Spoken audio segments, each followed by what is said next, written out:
Listen to it fizz. Alka-Seltzer, first, fast. And always. Yes, for first aid to fast relief from acid indigestion, headache, and misery of colds, always rely on Alka-Seltzer. And now, transcribed, Alka-Seltzer presents the Quiz Kids with the chief quizzer himself, Joe Kelly.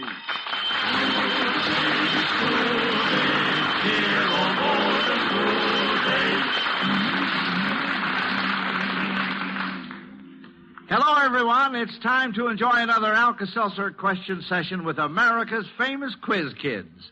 Well, we have a very interesting theme for our program this afternoon, and here is our quartet to tell you about it. We'll discuss ancient history and old Bible days of long, long ago, long, long ago. If you answer correctly, you will us amaze, for questions you'll know of long, long ago. That's right. The Quiz Kids will be asked to review biblical and ancient times. And here to tell us what they know about the long, long ago are Patrick. I'm Patrick Owen Conlon. I'm 13 years old and 1A at Calumet High School in Chicago. Marlene. I'm Marlene Richmond. I'm 15 years old and a senior at Roosevelt High School. Joe. I'm Joel Coverman. I'm 14 years old and I'm in 3A at Roosevelt High School. Penny. I'm Penny Bergstrom. I'm 12 years old. I'm in the 8th grade at Raleigh School.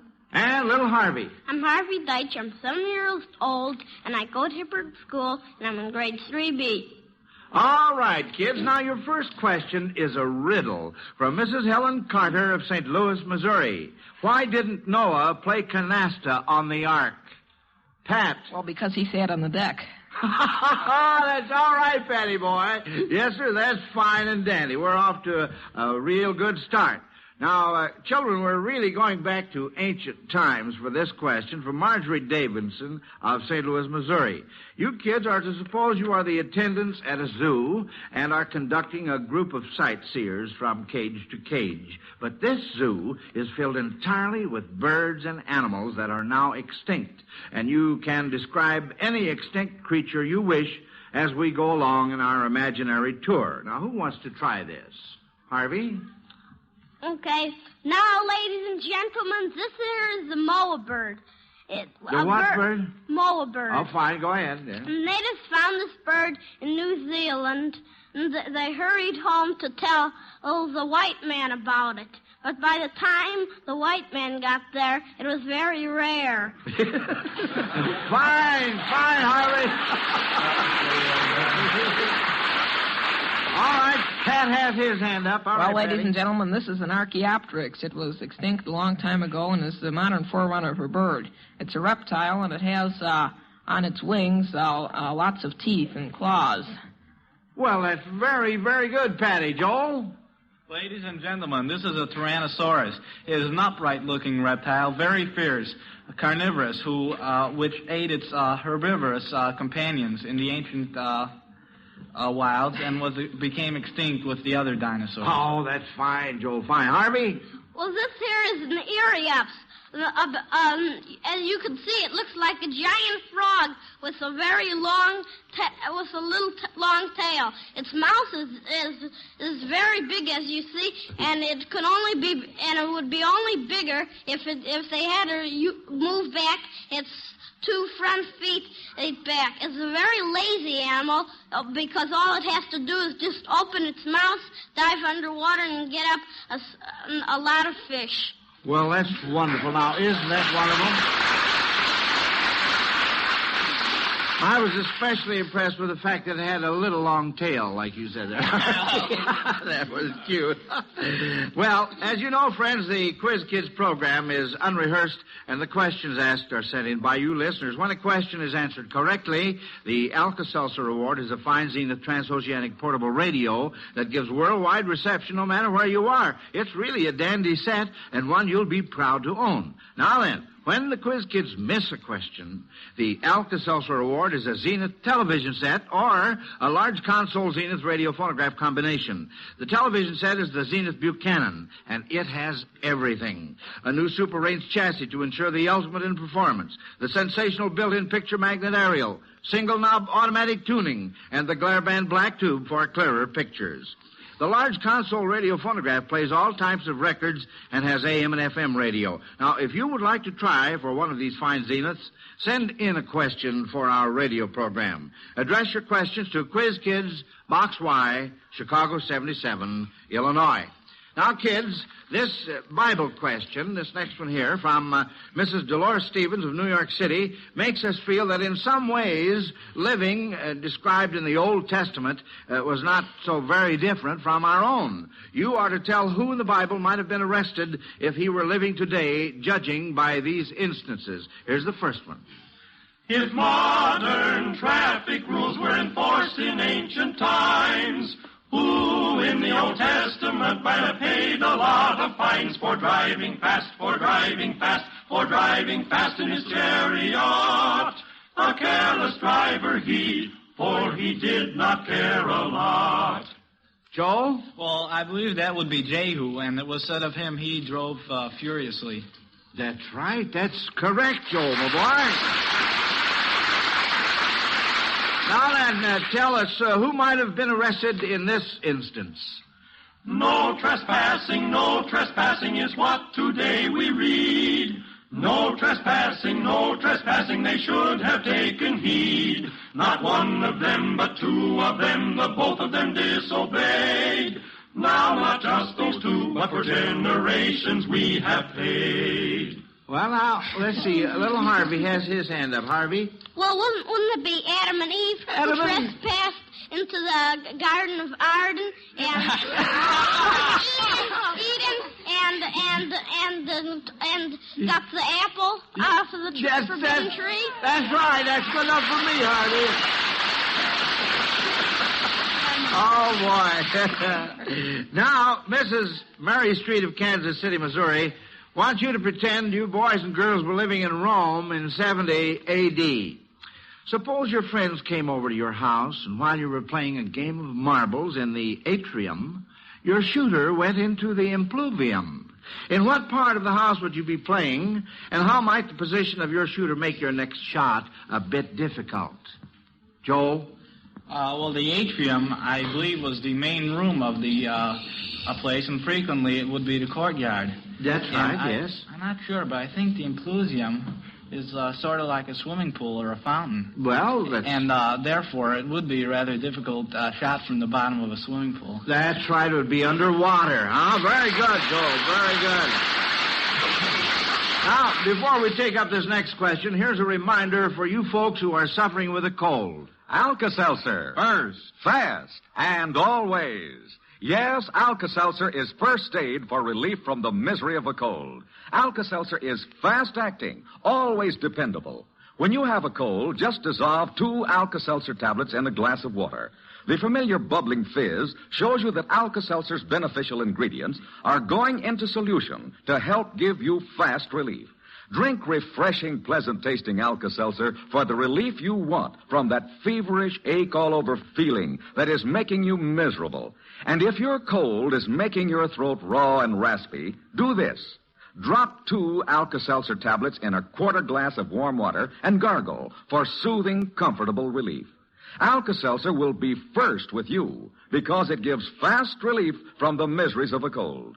Always rely on Alka-Seltzer. Ask your druggist for Alka-Seltzer. First. Fast. And always. You know, we have many great stars in modern sports, of course, but Gertrude Schultz of Milwaukee, Wisconsin says there are certain characters from way back in mythology who would have compared favorably with our present-day champions. Now, what legendary person might have been known as the Johnny Weissmuller of his day? Joe? Well, there was, I believe, this man, Hero, who swam the Hellespont almost every night to visit his girlfriend. Well, now, wait a minute. What name did you give me there? I think it was Hero. Did you say Hero? Yeah. I think that was the young lady's name. Leander. Leander, that's it. That's right. And who might have been known as the gorgeous George of mythology? Pat? Well, that might be Hercules. Hercules? Very, very good, Patty. This next question from Mrs. Alice Thurston of New York City is a tough Bible race, kids. She wants to find out just how nimble and alert children are in using their knowledge of the Bible and finding specific chapters and verses. Now, we'll give all of you kids Bibles, and I'll name a book of the Bible, chapter and verse, and as soon as you find it, raise your hand, and when I call on you, start reading the verse. Also, to answer this question correctly, you must find each reference in 10 seconds. All right, now you have your Bibles, and here's the first one. On your marks, Psalms 1:6. 1, 2, 3. Penny? All right, Penny. For the Lord knoweth the way of the righteous, but the way of the ungodly shall perish. Oh, that's wonderful, Penny. Wonderful. In only 3 seconds. All right, quickly now. 10 seconds. 1 Corinthians 2:3. 1, 2. Penny? And I was with you in weakness and in fear and in much trembling. Very, very good. Oh, you like that. Now then, kids, here's a real hard one. Isaiah 42:12. 1. Penny? My. Let him give glory unto the Lord and declare his praise in the islands. Penny, that's amazing, isn't it, folks? Really is.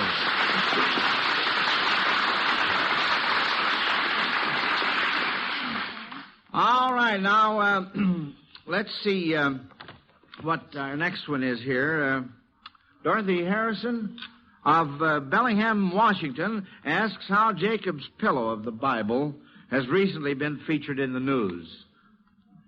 Joel? Well, when the Stone of Scone was stolen in England, and it was supposed to be the Royal Stone of Scotland, it was claimed that the stone originally went back to biblical times and was Jacob's pillar, this stone he rested upon when he had one of his visions. That's right, Joel. That's right. Uh-huh. Oh, say, by the way, right here, I have a report to make. You know, folks, the letters for this year's Best Teacher Contest are just pouring in. Yes, sir, it looks as though this year's contest is going to be bigger and better than ever before. And the way the youngsters write about their favorite teachers, it's really wonderful. And I wanted you listeners to hear some of the things they say. So I've asked Dr. Paul A. Whitty, Professor of Education at Northwestern University and Chairman of our Scholarship Committee, to visit our classroom this afternoon. Dr. Whitty has selected excerpts from letters we've received in previous years, and, well, I know it wasn't an easy matter to make that selection, was it, Dr. Whitty? No, it wasn't, Mr. Kelly.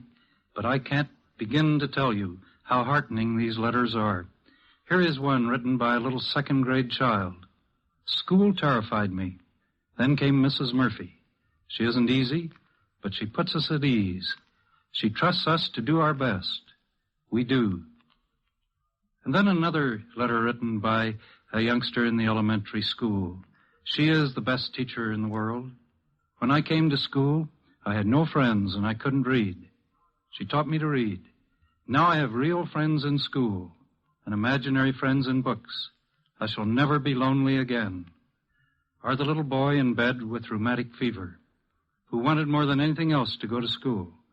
And then one day, a real teacher came to teach and help him at home. And he wrote about her. She is fresh, sweet-smelling, and pretty as a summer morning.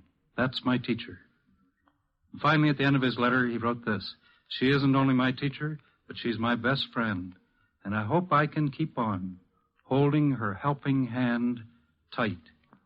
And then there's a 12-year-old boy in the 6th grade who says, I'm almost 12 now and in the 6th grade.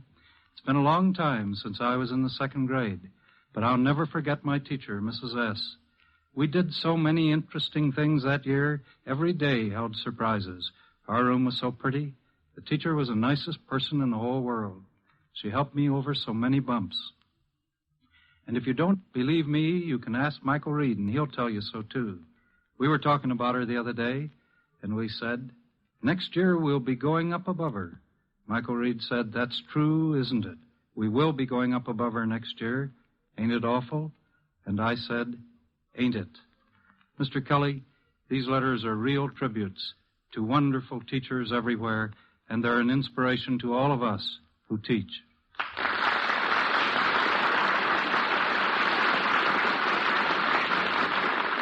Thank you, Dr. Whitty. Those letters are an inspiration to all of us. And now, boys and girls, how about it? Have you sent in your letter for this year's Best Teacher Contest? You write on the subject, "The teacher who has helped me most."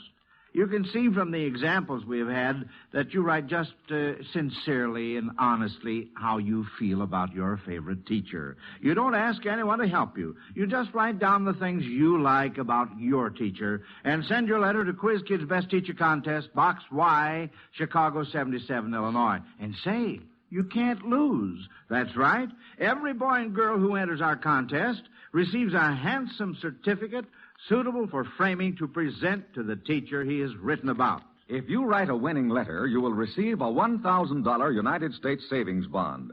There will be 2 winning letters selected and 552 prizes altogether. The next 50 best letters win $10 in cash each. And the writers of the next 500 best letters will each receive an attractive Quiz Kids pin and honor certificate. Well, say, boys and girls, think how wonderful it'll be if your favorite teacher wins the title of Best Teacher of the Year. A prize of $2,000 in cash goes with that title, and the teacher who is selected as the most promising teacher will receive $2,000 to be used for graduate study. The decision of our judges will be final. All entries become the properties of our sponsor, Miles Laboratories. And in case of ties, duplicate prizes will be awarded. Now, there's not too much time left, boys and girls. No, sir. Our contest closes midnight, February 11th, and your letters must be postmarked before that time. Remember, you write a letter of any length on the subject, "The teacher who has helped me most." You may write about a teacher you have now or one you have had in the past if that teacher is still teaching. Be sure to include your name, age, grade, school, and home address. So get busy on your letter right now, this very afternoon. Who knows? It may be a winner.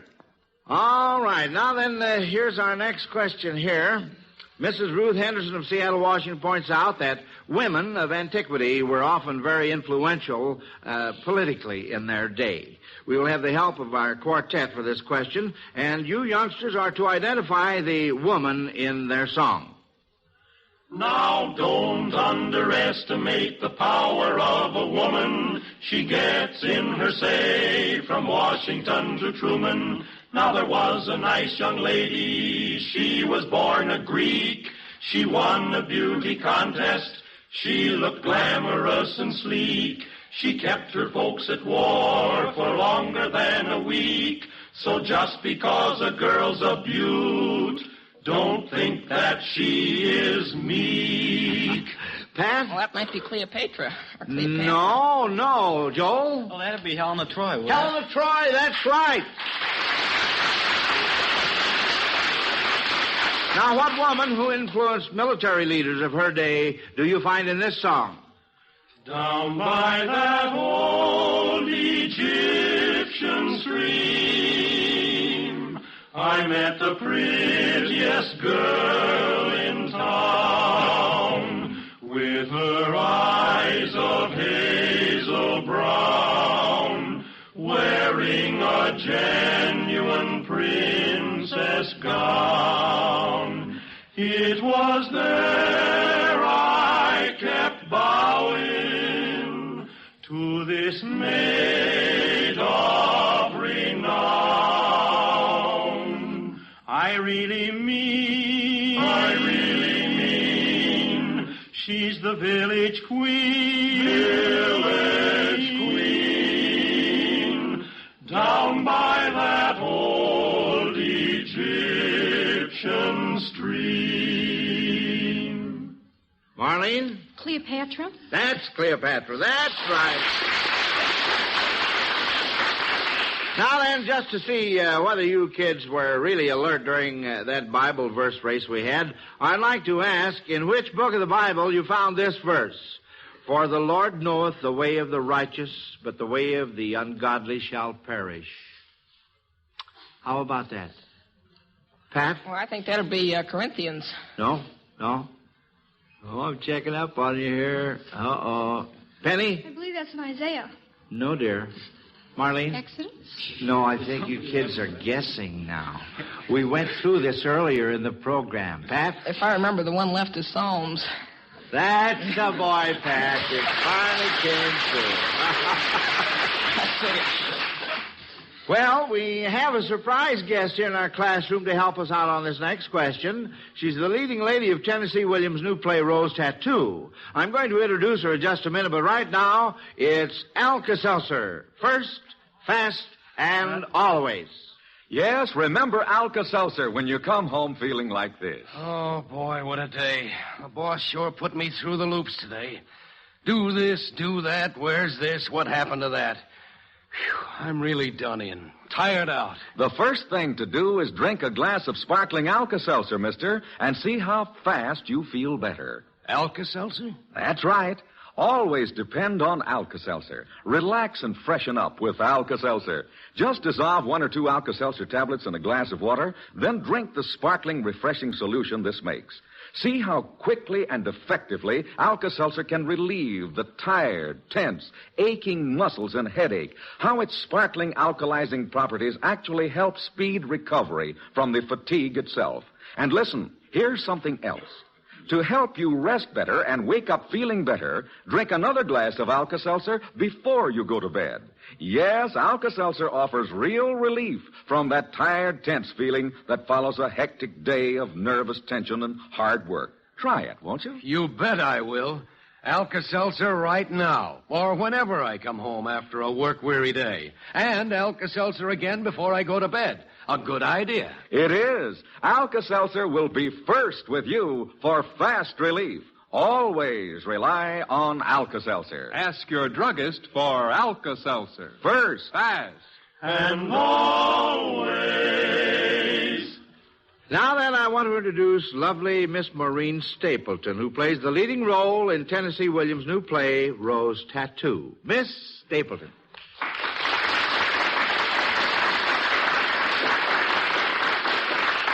Miss Stapleton, I hear that the play Rose Tattoo has left Chicago after its very successful run, and the play will be going right on to New York to make its debut there. Is that right? Yes, Joe. We open in New York next Saturday at the Martin Beck. Oh, good for you. Well, now, kids, Miss Stapleton is here to help us with this next question from Mrs. Emily Hart of Denver, Colorado. So the classroom is all yours, Miss Stapleton. Well, for this question, you're to identify the following women of biblical history, whom I'm going to portray. Here's the first one. Hearken, thou art pursued. Whither the men went, I wot not. Get you to the mountain, and hide there 3 days. Behold, when you come again to this land, you shall see this scarlet thread bound to my window. Then, because I save you now, you shall protect my brethren and me, and see we are harmed not when you return to this city. I couldn't see who was hand first. was up first, Miss Stapleton. Well, that would be Rahab. And she was helping Joshua's... That's All right, who's speaking in this instance? Listen to me. The king has evil intent toward thee. If thou save not thy life tonight, tomorrow thou shalt be slain. No, speakest not, but hear me. I shall let thee down from the window, and hide an image and pillow of goat's hair in the bed. And when the king's messengers come asking for thee, I will say, he is not well. I think Pat was first again. That's right. Well, that would be Michael, who was David's wife. That's right. Well, oh, my goodness. Thank you, Miss Stapleton. It certainly was a pleasure to have you visit us, and we wish you all the luck in the world in New York. Bye.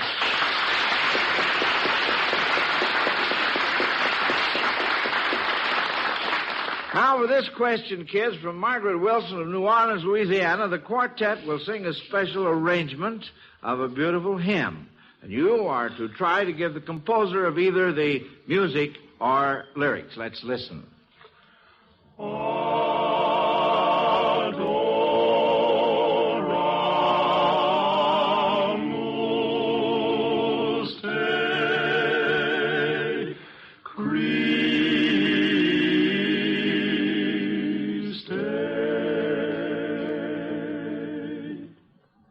Pat? Well, I think that'll be Autoramus Te Christi, and that was written, I think, by Palestrina. That's right. That's good boy, Pat. Good boy.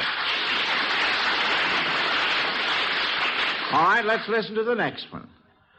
All people that on earth do dwell, sing to the Lord with cheerful voice.